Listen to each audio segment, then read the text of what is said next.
Aries, this is your reading for the week of September 29th through August 3rd. Hope all you Aries are doing well. We are going to pull 5 cards for you and see what the message is for you for the week of September 29th. So let's see what you have here, Aries. Okay. All right, I'll show you all 5 first and then we'll go through them, okay? So you have, let me get that going for you.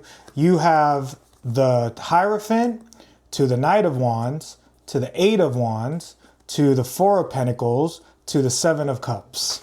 Okay, so the Hierophant is about blessings. The Hierophant is about mastery.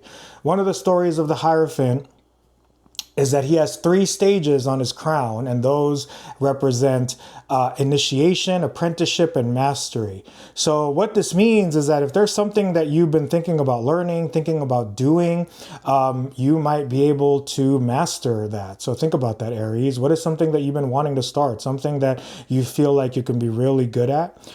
This is a card of blessings. You know, the story of the Hierophant is that he's gained this mastery, and the Hierophant is the teacher, and these 2 people before him are coming to him for blessings and teachings.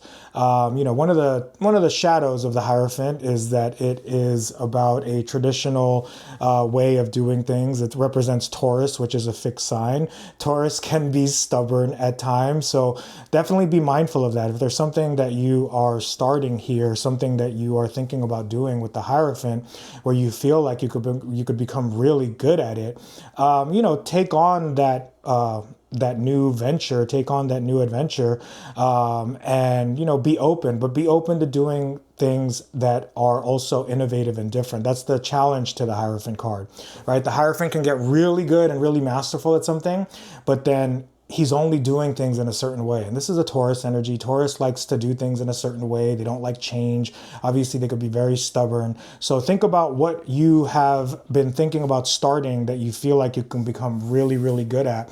And then you have the Knight of Wands. So, you know, the Hierophant and the Knight of Wands is saying this new venture that you are taking on, you should take it on with an excited energy with the Knight of Wands, right? Knights represent movement. The Knight of Wands represent movement in your creativity, movement in adventure, movement in courage and bravery. So whatever this is that you are thinking about starting, Aries, definitely start it and do your best to see it all the way through. Have an adventurous spirit with it and have fun with it. Right? And then you have the 8 of Wands. The 8 of Wands is a card of quick success, right? It's also a card of focus. You can see these 8 wands are focused in one direction. So this is definitely tying into the Hierophant energy, right? There's something that you've been wanting to start. Maybe you've been reluctant about it, or maybe you just started something new, right? This Virgo eclipse that we just experienced is hitting your 6th house. This is your house of creativity, routines, your health, right? So it's been asking you to heal. It's been asking all of us to heal, this Virgo eclipse. But for you in your 6th house, if you're an Aries rising, what this means is that your routines are going to get better. So if there is something that you've been thinking about doing and starting, know that it's this 6th house energy that you're dealing with, it's going to lead to better routines, better focus here with the 8 of Wands, more success in whatever it is that you want to do. So if this has to do with a new project, maybe something new you want to learn, maybe a new hobby that you want to take on, anything new that you haven't started but you've been thinking about starting, it's going to lead to success here. And with the 8 of Wands, it means that you're going to focus in on this. And again, have an adventurous spirit. So these are the 2 cards at the end that are probably your challenges here, right? So you have the 4 of Pentacles and the 7 of Cups. So this is a stuck energy, right? These 2 cards coming up together here at the end of the reading.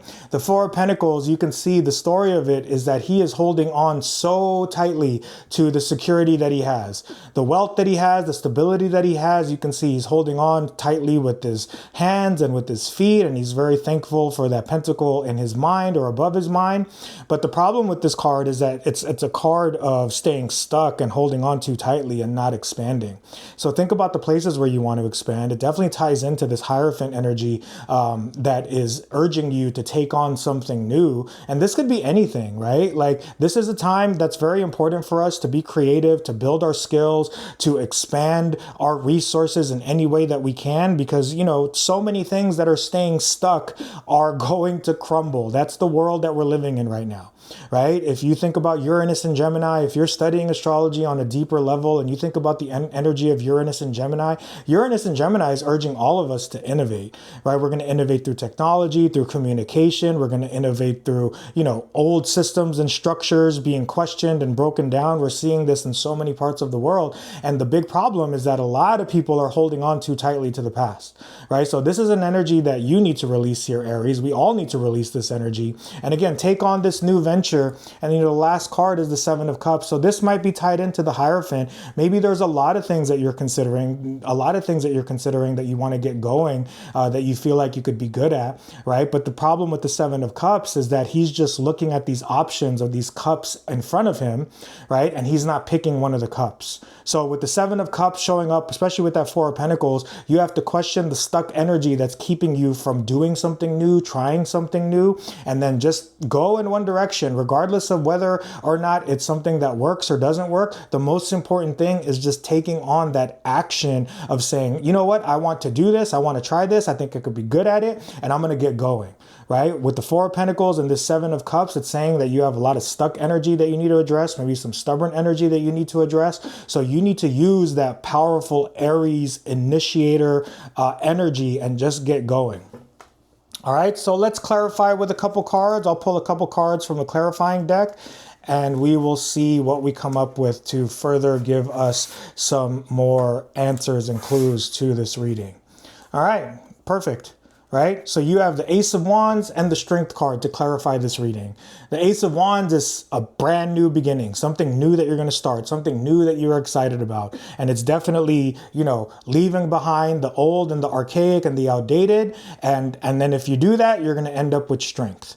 So whatever this is, whatever you need to get going with, whatever you feel like you're going to get good at, just get going, Aries. And, you know, take this energy moving forward with you and think about new ways that you want to expand in your life. Good luck and take care, Aries.